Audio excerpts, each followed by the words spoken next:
areto reny jiro awako aneny gany fonay tompo tia manampia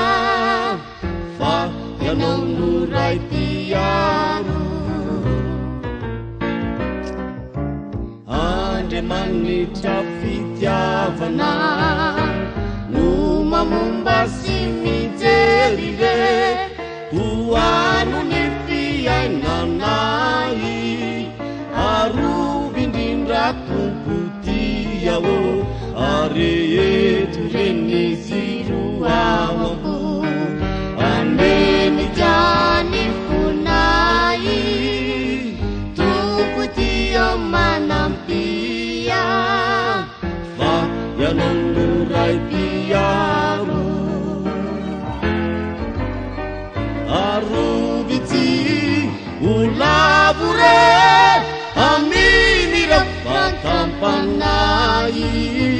tantano sy tsinjovitro fa ianao no tena faniloko mitoera ry Jesosy atoko mba ho tompotrano aho fa tena sambatra toko ny fo zay toeranao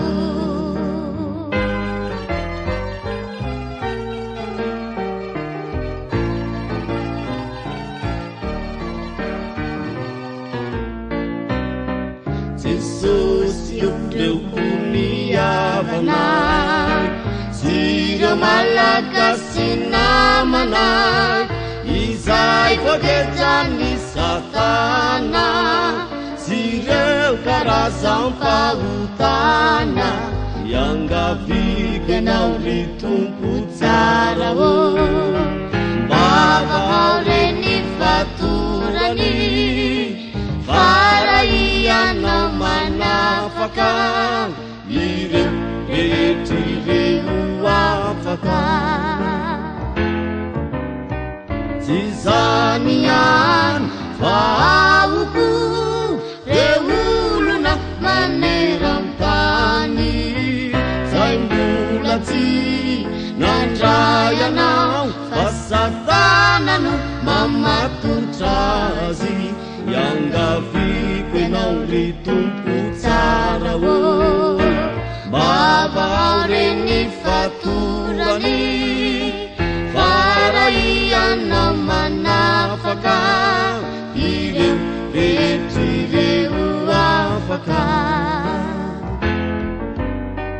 tsy zany ihany fa ahoko reo olona maneran-tany zay mbola tsy nandray anao fa Satana no mamatotra azy iangaviko ianao ry tompo tsara mba vahaoreny fatorany faraianao manafaka ireo rehetr'ireo afaka izany tokoa Jesosy tompo amen